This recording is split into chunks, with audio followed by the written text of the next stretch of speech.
Ya.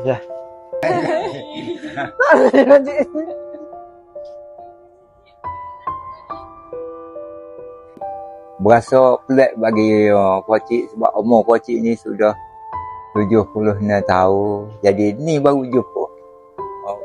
Mana orang luar negeri pun mari cuci. Tak pernah kenal ni. Kali pertama ni baru ambo kenal. Jadi berasa suka hatilah.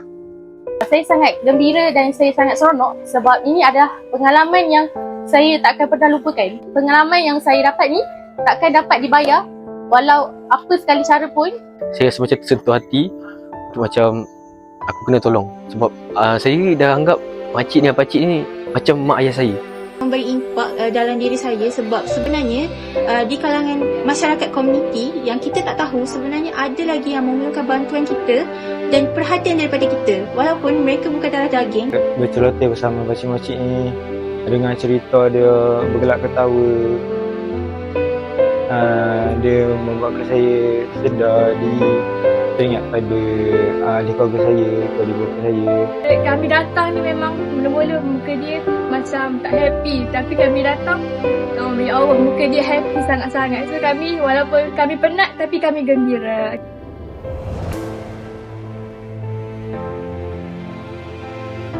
Sekarang ni kita berada di Kampung Enggung, Kuala Krai, Kelantan untuk misi Sejahtera Backpackers 4.0. So pada kali ini kita menghantar seramai 5 orang sukarelawan untuk mereka serve sepasang warga emas yang tinggal sendirian di sini selama 2 hari 1 malam.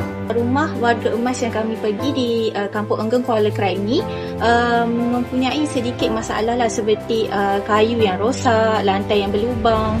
Dan ada juga beberapa tempat yang perlu dibaik pulih lah. Jadi kami lebihkan pembelian dari segi barangan logistik.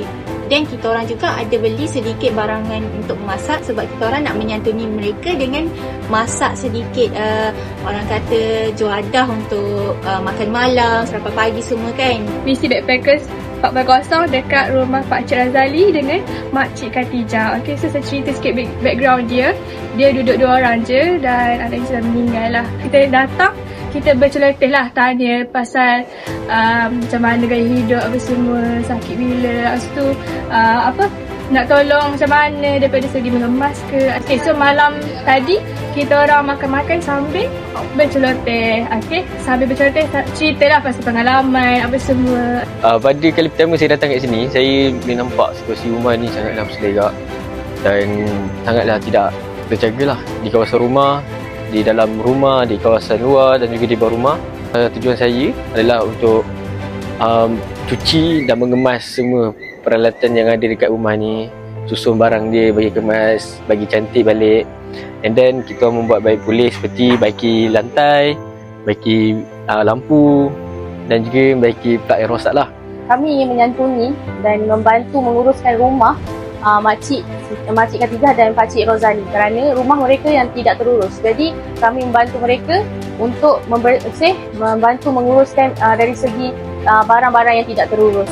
Kami berlima memasak untuk Pakcik dan Makcik Khatijah. Okey, kami juga memasak makanan kegemaran mereka mengikut cita rasa yang mereka ingin makan.